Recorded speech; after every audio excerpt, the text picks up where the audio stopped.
Yeah. look at the offensive line Yeah. in the spring, guys. It's like a 7-on-7 passing camp for me. I'm Right. like, well, maybe I could. And even last year, I thought it was hilarious because they would just send Saquon out to sort of wide and have him stand at the line of scrimmage and basically, fake he was going to catch the football. They probably did that 15 times last year, and I'm like, Yeah. well, this is it. This is the great Saquon Barkley. But then he gets the pads on, and you see the great Saquon Barkley. Right, and they don't do anything in practice that would really show you that. Maybe he bursts through the line of scrimmage or something, but he's not hurtling anybody backwards in practice. I can assure you. No, he is not. Yeah, no doubt. Les, we'll get into some of the the specifics of the questions, but I do want to ask you from a macro. We haven't talked to you in a little bit. Eagles won the Super Bowl last year. They've had a lot of turnover on the roster. Where are you right now on where they are, what Howie's done so far this offseason, and just if you believe they're still a team that's built to potentially have a shot at repeating the losses on defense, the changes on offense. Just what do you think so far of what they've done here in the offseason? Well, I think they've had a good offseason. It's the realities of the cap and so forth, and the incredible luck they had last year putting together the roster. I mean, it was skill, but it was also luck. I mean, nobody knew Zach Baun was going to play like this. They're not going to be as nobody. That was one of the best teams we've ever seen. Yeah. I mean, if you look at what they did in the NFC Championship game and what they did in the Super Bowl, that might be one of the top 5-6 NFL teams of all time. And I'm not being hyperbolic when I say that. It was an incredibly dominant team. I mean, you just saw this week, they traded away a guy it was a huge offseason acquisition for them last year who never really played much and was inactive for the Super Bowl. And I think Dave Murphy did a good job writing about this in the Inquirer. It's just amazing that they won the Super Bowl having made a horrible mistake. I know. It is amazing, Les. So I guess what I'm saying, I'm taking a long way to get to my point, but they're not going to be that dominant this year, but they're still very, very, very good. They have a very tough schedule. I think I saw it ranked 4th in the NFL, which, you expect that when you win the Super Bowl. They can certainly contend for another Super Bowl. I do think about, though, the fact that we've seen post-Super Bowl years before win and lose. I think there have been 4 of them for the Eagles up to now. Has any of those seasons turned out really great? No, not a single one. That's true. That's true. But this group is more talented. I know. They're yes, better. And I agree. I agree. But it's worth keeping that in mind. Yes. It's just I mean, a million things can happen. You could. By the end of October, Jalen Hurts could be out for the year, God forbid, and Saquon Barkley and, the whole, I mean, things have a way of catching up with you in sports, but maybe not, maybe they just, maybe we're seeing something we've never seen here before, which is pretty exciting to think about. But yeah, I think, you talked about personnel differences, mostly almost all on defense. I mean, I guess they'll have about 5 new defensive starters, and we'll have to see how that goes. I don't think they're in a terrible spot with any of those changes. I'd still like to see them have another edge rusher, but we'll see about that. Yeah, I'm with you. I find it hard to believe this team will go into the season without doing something at edge rusher, but maybe it's as simple as, and we're going to get to talk to Vic today for the first time about all these changes, but I guess just to wrap up the Huff thing, number one, I don't know if you got this on your social media, but I got this. Everybody's trying to hand Howie's flowers. This is not the one. Howie's a great general manager, but this is not the one where you should be saying, oh, great move. Like, no, he admitted a mistake and he made the best of it that he could. But essentially, as I look at money is still out of this. Yeah. He spent $26 million for 300 whatever snaps of Bryce Huff. Yeah. And they're paying $9 million so he can play for San Francisco, an NFC team.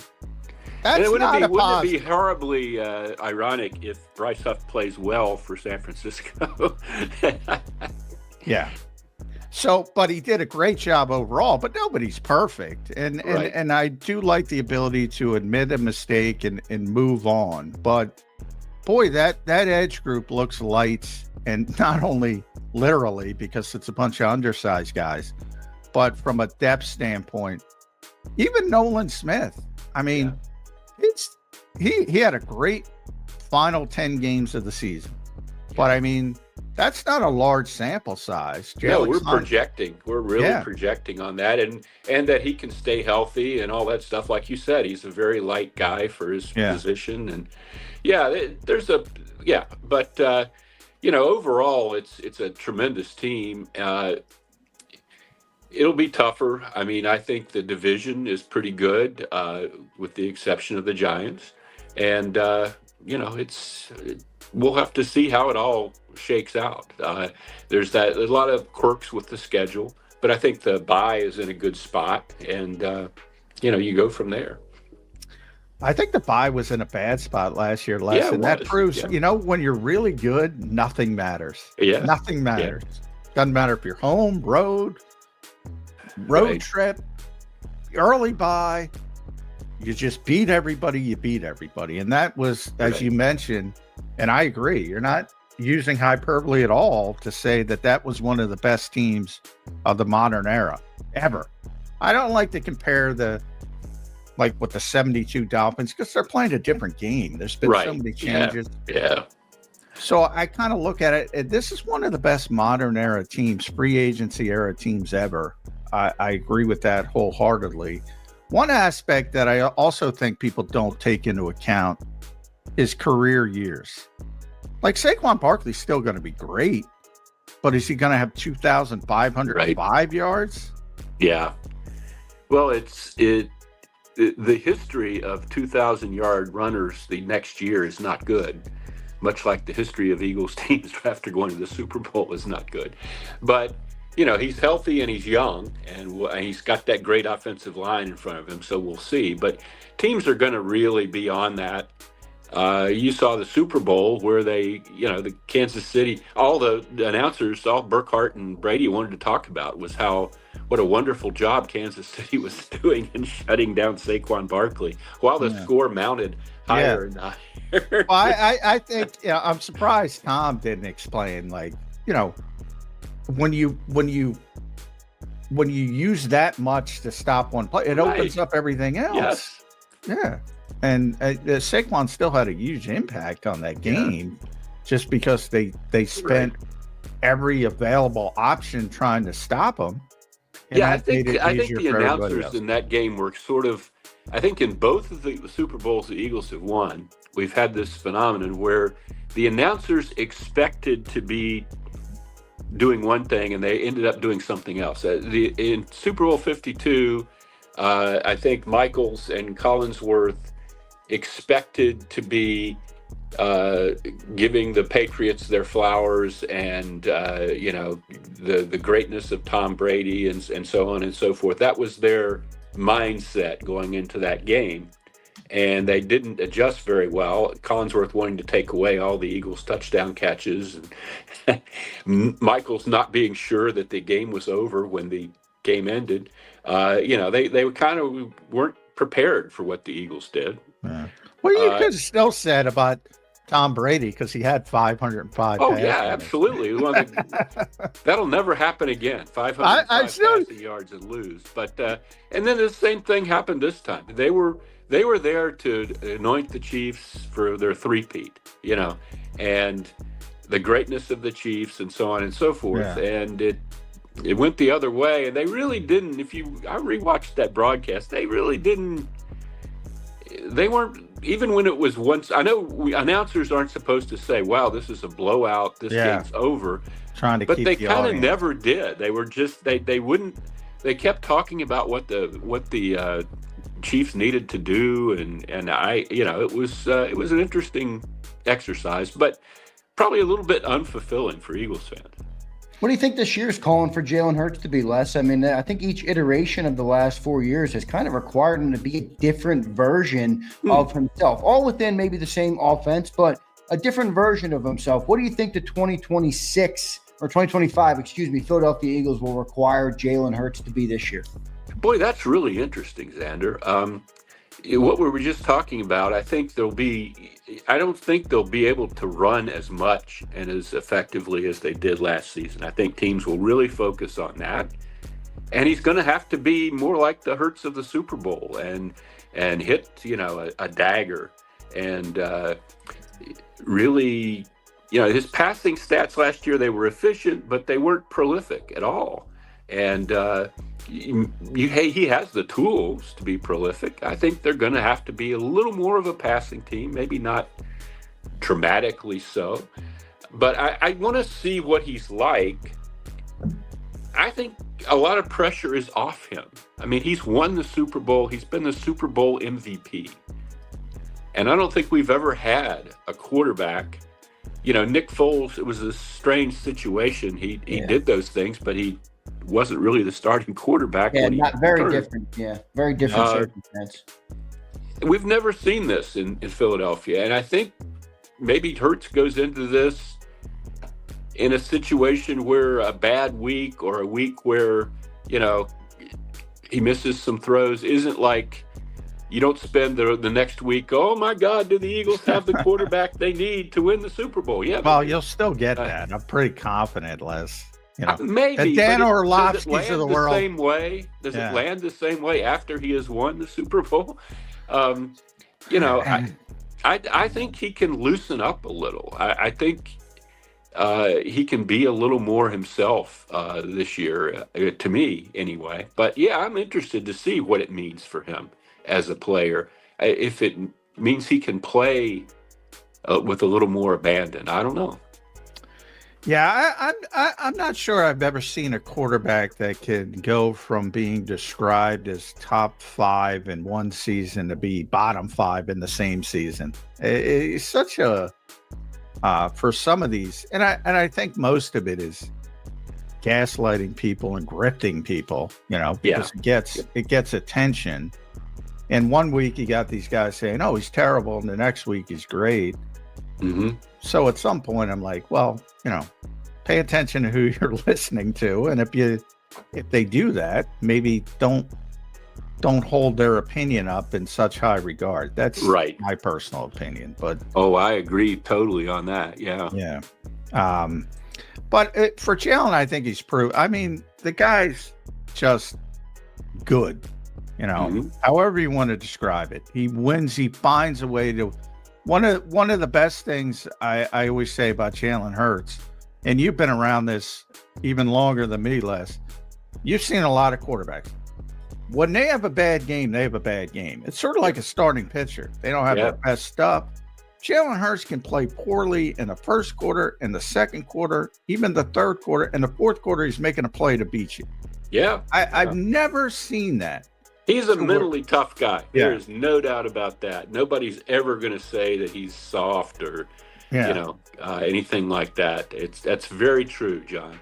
He isn't I get frustrated. I think everybody who watches him gets frustrated from time to time because you'd love to see him have the vision and the overall mastery of the position that a Manning or somebody like that has, but that's not really him. I mean, he doesn't turn the ball over. He moves the ball down the field, and it does what he has to do to win. And if that requires him to hurl himself into the line, with abandon, he does that on occasion. And he's a great leader.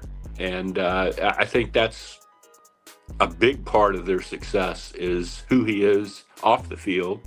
And so I think they're in good hands there. Do you think that bothers the owner or the GM at all? I mean, they are paying $60 million a year to wide receivers. Hey. I mean, you don't really have to do that if you're not going to use them all that much. But kind of the nature of the team? What do you think they think about that? Or maybe it's just all positive. We keep winning, maybe they don't care. I think as long as you win the Super Bowl, it's fine. But there would be, if they were falling short with these weapons, it would be a problem. There's no doubt about it. But I would say, Les, if they lost that Rams game and they were really close to losing that Rams, this offseason would have been a dumpster fire. Yeah. A dumpster fire. Yeah. That's how. Yeah, you're exactly right. They screwed around there. They were the better team. Oh, yeah. They screwed around and got the Rams back in the game and were one Matthew Stafford miraculous play away from being in a real problem. Wasn't even miraculous. And that first Jalen Carter saved the season.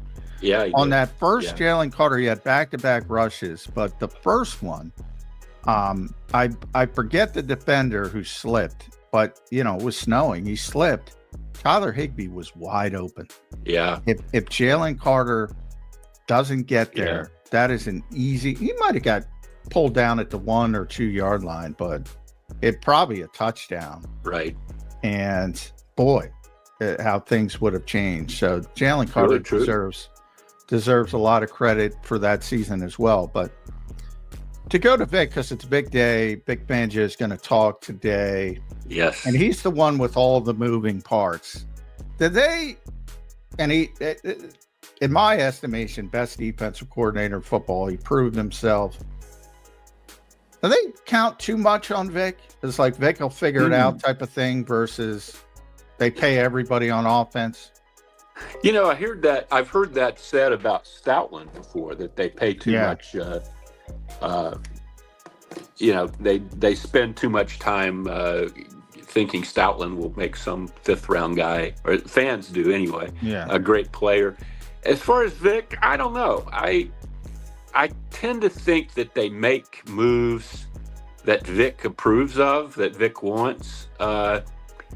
I don't know how he felt about CJ Gardner Johnson, but I don't think they've done. For instance, the Huff thing. Yeah. I mean, Howie was still talking last time he spoke. Yeah, it was like he's stubborn. He wanted to give him another chance. Yeah. As if he could do something with the guy. And I think Vic just told, no, this guy's not. I'm not putting him on the field. I think that's why Huff is gone. I kind of think Vic's in charge there, but that's just I'm not on the inside of that, obviously. No, I think you're right. The sense I get is that it's Vic's deal, and money-wise, I think it was. I don't think in this offseason it was that strategic that the changes were all on defense and not on offense. It was a matter of whose contract was up and, what they had to do with the money they had left. And I think they would have liked to have kept a few of those guys, but that was kind of the way it was all set up, going into the off season. There wasn't any way to get Milt Williams back here. I mean, you just couldn't spend that money for Milton Williams, even though I think they would have loved to. Sweat, I don't know. I don't know if they would have paid Josh Sweat. I mean, great playoff run, but good career. Will the team that signed him really be that ecstatic about Josh Sweat this time next year? I don't know. But I do think they listen to Vic a lot. And I'm really. If you guys ask him about Huff today, I'm really. Maybe. That's going to be pretty smart. He's not going to rip the guy or anything. But I do think that's Vic saying, "Nah, get that out of here. I don't want that." I do think it's interesting how you point out, like, Vic has more say with Howie than maybe any other coach in the building. Maybe Stoutland, you could say, on the offensive line, but I don't think Nick Sirianni has the ability to say to Howie, "Hey, I like this guy." You know what I mean? Even this year's first round pick, Les, which is my next question about the rookies. They took a first round pick on a joker type of player who's kind of a positionless player. Now, he wasn't positionless at college, but projected to be a little bit of that player. I think it's interesting that they went there. What kind of impact do you think the rookies need to have on this team this year? I mean, you had a lot of success from rookies last year. That was more the exception than the rule. I think they're going to need some impact from these rookies upcoming. What do you see in this rookie class? Yeah, you're exactly right, and that's a good question. They were very fortunate last year. I didn't foresee. I kind of thought Isaiah Rodgers would start over Quinyon Mitchell, just because in the old days, a rookie corner, that was even a great player. A rookie corner was problematic. What Mitchell did was extraordinary. What DeJean did was extraordinary. I wasn't really expecting anything along those lines from either of those guys.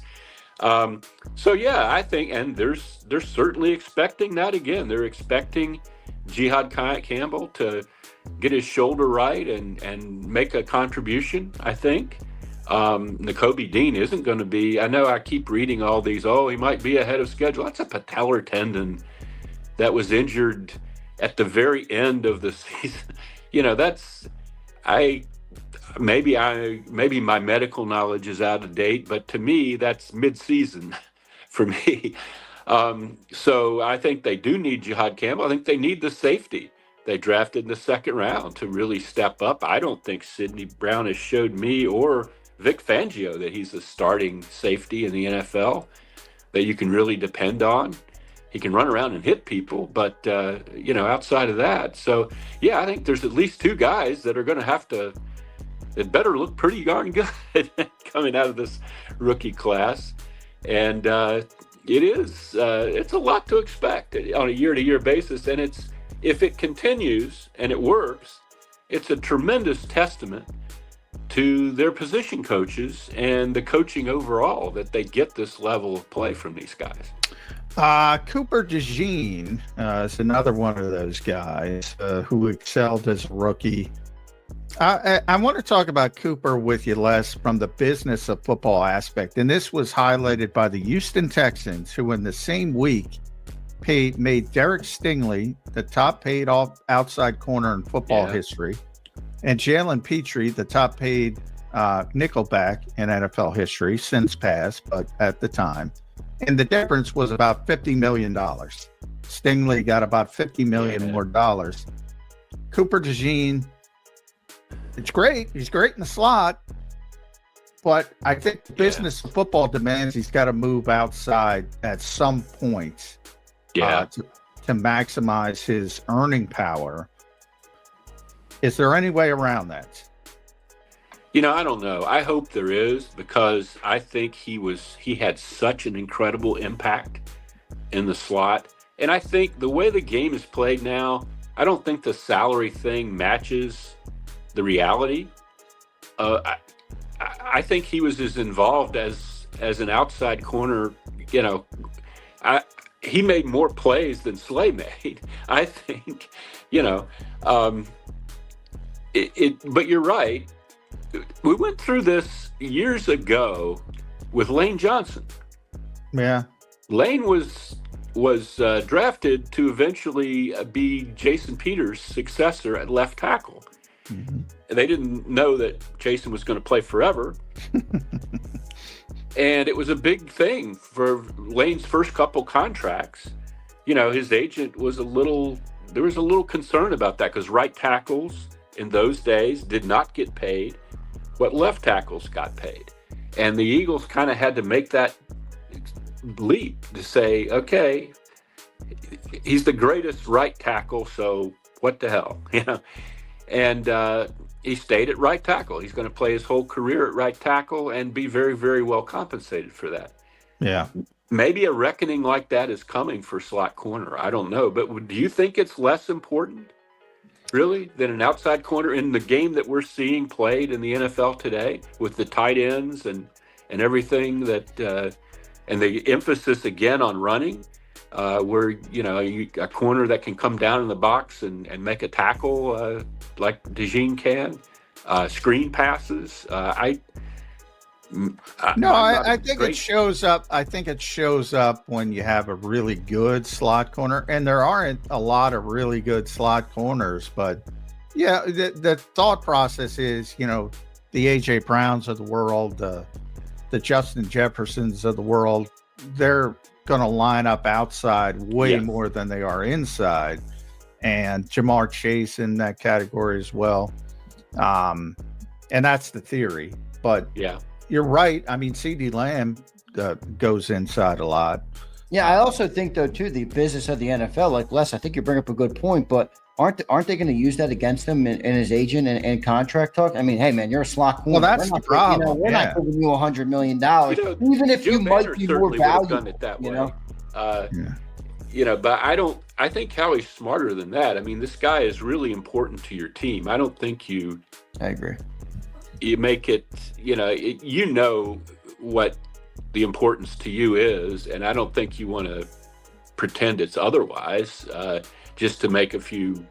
The locker room is very important, and you don't want people in your locker room feeling they've been gypped or that they didn't get what they deserve, within reason. I mean, everybody can't be the highest paid everything, but you don't want key contributors being severely underpaid. That doesn't work in a team sport. Even if it works for you in your cap, it doesn't work on the field and in the locker room. So, and I think that's a big difference between, frankly, Joe and Howie.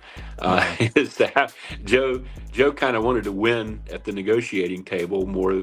Howie kind of wants to win on the field. Yeah. But and I put that a little too broadly. Joe's going to be mad if he ever sees this. He probably gets will mad too. at me a lot, but you know what I mean. Yeah. Atlas Bo. The Eagles could have run it back. They had the talent and the momentum. They also had a Super Bowl. However, that's not what they chose. The front office confidently let veterans walk and rework the defense. Additionally, they doubled down on youth. And they're doing it all while trusting Jalen Hurts and Saquon Barkley to keep the offense dangerous. It's a different kind of bet indeed, but it might prove to be the right one. The defense got hit first. Darius Slay, Brandon Graham, Josh Sweat, and CJ Gardner-Johnson are gone. Those were big names with big locker room weights. The team needed cap space, and they used post-June 1st designations to get it. That gave them flexibility to extend core players, reshape the roster, and plan ahead. What stands out most is how deliberate the cuts were.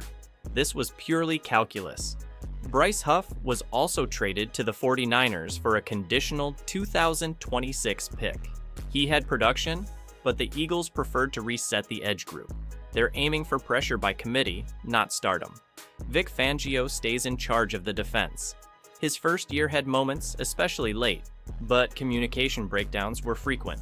The secondary didn't always sync. The pass rush didn't always close. So, Fangio simplified the system. Now, there is less disguise and more zones. Seemingly, the Philly front office wants to let the athletes play without thinking too much. That change matters because the Eagles are younger now. Nolan Smith is stepping into a starting edge role. He had 6.5 sacks last season, including 4 in one playoff game. Coaches love his burst and discipline. Granted, he's not a talker, but he produces. Jalix Hunt and Azeez Ojulari are expected to rotate on the opposite side. At linebacker, Zack Baun got a 3-year, $51 million extension. That tells you how much they value his versatility. Rookie Jihad Campbell is still working back from injury, but could add speed later in the year. The interior is led by Jordan Davis and Jalen Carter, both former first-rounders and under 25. Fangio wants dominance between the tackles, and this duo is probably built for that. So now, cornerback is where the questions sit. Darius Slay's release leaves a hole. The Eagles are counting on young names to fill it. Kaylee Ringo, Cooper DeJean, and Eli Ricks are all in the mix.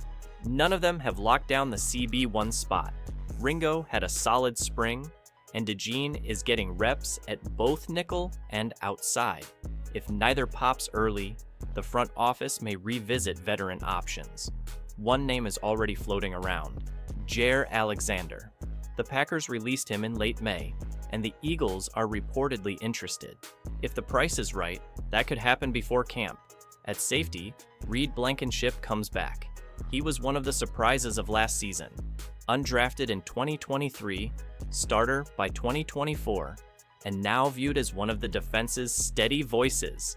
Sidney Brown is still recovering from injury, so new additions or camp standouts could determine who lines up next to Reed in Week 1.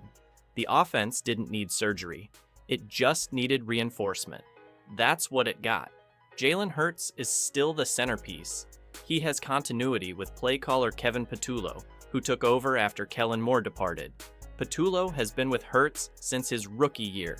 Their communication is close-knit. The staff believes Patullo's rhythm-based play design will sharpen Hurts' timing and reduce pressure. A.J. Brown and Devonta Smith are still WR1 and WR2. On the other hand, Jahan Dotson fills the WR3 role after a quiet but efficient finish to last season. Dallas Goedert remains the TE1, and then there's Barkley. Saquon Barkley rushed for over 2,000 yards in 2024. His workload was huge. The team rewarded him with a contract extension in May. He's the engine now. Behind him, rookie Dylan Laub brings burst and receiving skills out of the backfield. That adds another layer. Up front, the line stays elite. Cam Jurgens signed a 4-year extension. Lane Johnson, Jordan Mailata, and Landon Dickerson are all locked in. The group allowed the fewest quarterback hits in the league last year. Analysts believe there's hardly any need to tweak that formula. The Eagles aren't done, and that's pretty clear. They're exploring edge rusher options in the trade market. If the Jaguars make Trayvon Walker available, Philly is expected to inquire. Walker would slot in opposite Nolan Smith and give the defense a true physical presence on early downs. They're also watching the cornerback market. If Jair Alexander signs elsewhere, look for names like Steven Nelson or even Xavier Howard to pop up in discussions. This front office is always active in late July. Don't be surprised if a deal happens once teams make final roster cuts. Overall, the Eagles didn't go the safe route. They let veterans go, empowered young talent, and kept their offensive identity stable. Many believe they want to win with speed, structure, and health, not experience alone. If it works, they could be even scarier than last year. But if it doesn't, well, the youth movement stumbles, cracks will show fast. So, did Philly make the right calls? Who needs to break out for this defense to hold? And does the Barkley extension make them harder to beat than ever? Drop your take in the comments and hit subscribe. We'll be watching this one closely.